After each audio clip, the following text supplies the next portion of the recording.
One man managed to steal over $17 million in cash and walked away without a penny.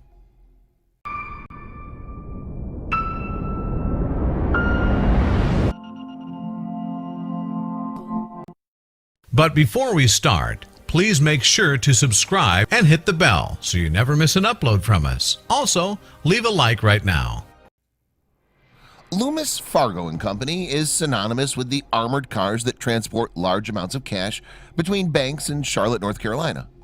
The armored vehicles were designed to deter thieves from stealing the money, but no one realized that the real threat came from within the company until it was too late. David Gant was the vault supervisor at Loomis Fargo and Company armored cars in 1997. It didn't take him long to realize that fancy titles like supervisor didn't necessarily come with a great wage. But with the help of his new co-worker, he was about to change that. Gant worked for a company that was in charge of transporting large wads of cash from one bank to the next in North Carolina. So he was used to seeing millions of dollars day in and day out. Unfortunately, his personal account was dry, but that wouldn't be for long. Everyone has a breaking point, even Gant, and it was easy to see why. He was working between 75 and 80 hours a week, but was only earning a measly $8.15 an hour. But his earnings, or lack thereof, wasn't the only tipping point that led him to do what he did. Gant didn't have a regular home life because he spent most of his waking hours working. Almost every moment of his life was spent thinking about his job. This quickly made him depressed and unhappy. For years, he put up with his strenuous schedule without ever considering doing something extreme to change his life. It was only a matter of time before he snapped. Whenever a dark thought crept into his mind, he reminded himself that he was a Gulf War veteran and soldiers didn't cause trouble. They stopped it. So the thought of breaking the law was pretty much unthinkable for someone like him. But he soon changed his tune when he met his new coworker. What kept him in check was the fact that he was married, but his vows went out the window the day he met Kelly Campbell. She was a fellow Loomis Fargo employee who reportedly became his love interest when they worked together. Campbell and Gant seemed to have a pretty intense connection, but that connection took a sour turn when she later took him down a dark path. Campbell eventually left Loomis Fargo, but allegedly continued a relationship with Gant. One day she met up with Steve Chambers, an old friend of hers who's also a small-time crook, and he had a crazy idea that would later involve Gant. Gant told the Gaston Gazette that he wanted to make a major change in his life. "I was unhappy with my life. I wanted to make a drastic change and I went for it," he said. But drastic was the understatement of the year. As a disgruntled employee, Gant was open to anything, even if it meant turning against the very company that had provided him with steady work for many years. That's when Campbell and Chambers came up with a risky plan and shared it with Gant, and he listened to every word. Most employees talk about how they would love to get back at their bosses for being unfair or paying them nothing. Even Gant himself joked about it with his fellow Loomis Fargo employees from time to time.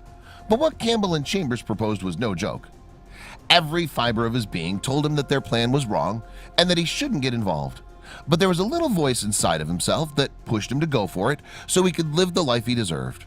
After wrestling with his consciousness, he just went for it. But following his gut feeling would backfire quickly. Gant had made up his mind. He was tired of being the nice guy. He'd worked himself to the point of exhaustion, and the financial compensation wasn't enough. He believed it was time to get some of the money he deserved, so he started plotting a heist with Campbell and Chambers. On October 4th, 1997, Gant waited in the vault where cash was kept until his shift was over. Then he let Campbell and Chambers in, and the three of them loaded the company's armored van with over 2,000 pounds of cash, a total of $17 million, although some newspapers reported it was $15 million at the time. But in the end, Gant didn't walk away with nearly that much. My cut was supposed to be around $5 million, but that's not what I ended up with, Gant told the Gaston Gazette. Instead, he took a flight to Mexico with about $25,000. But he'd made one major slip-up which would end up costing him his freedom. Gant had forgotten to disable one of the 4 cameras in the cash vault during his heist.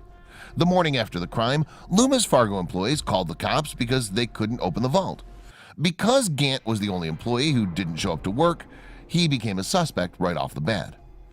2 days after the heist, authorities found the van used by the criminals with $3 million still inside, along with the stolen security camera tapes.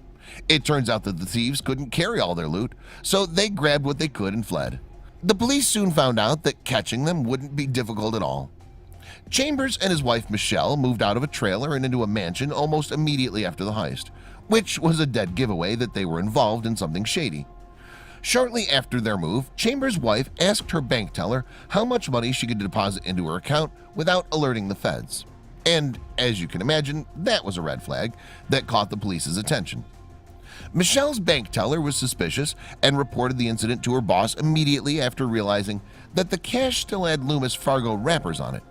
Meanwhile, Gant was chillaxing on a beach in Cozumel, Mexico by himself, but he soon blew all of his money and had to turn to Chambers for help. Chambers was annoyed when Gant asked him for more money, so she sent a hitman to Mexico to kill him. In a bizarre turn of events, the hitman took pity on Gant and the two became friends. But Gant's new friendship was interrupted by the FBI. In March 1998, the FBI traced a call from Gant's phone and he was arrested in Mexico. The next day, Chambers, his wife, and the other accomplices were arrested too. But Gant didn't get the worst of it. Gant was sentenced to 7.5 years behind bars, but was released on parole after 5 years. Chambers served 11 years before being released, but authorities had a tough time recovering all the money from the infamous heist. Almost all the money from the heist was recovered except for $2 million. Meanwhile, Gant took a job in construction after his release and tried to get his life back on track. He also became a consultant for the 2016 film Masterminds, which was based on his infamous bank heist. But there was a reason that he wasn't paid for his contribution to the film. Since he owed millions to the IRS, he couldn't legally be paid, and because he worked in construction, there was no way he could pay all that money off using his salary alone. But he's not upset. When he thinks of the hitman Chambers sent after him, he's glad he's not lying 6 feet underground. Today, he's grateful to have a new lease on life. I don't think he ever really meant to harm me. He was doing what the rest of us were doing, making bad decisions. Gant told the Gaston Gazette about Chambers. But if you asked him if it was all worth it, he'd still say yes, despite the outcome. In the end, his time in prison gave him the epiphany he needed to find his happily ever after. He told the Gaston Gazette, "If I hadn't done what I did, the life I have now with my wife and child, I wouldn't have. So I guess I have no regrets."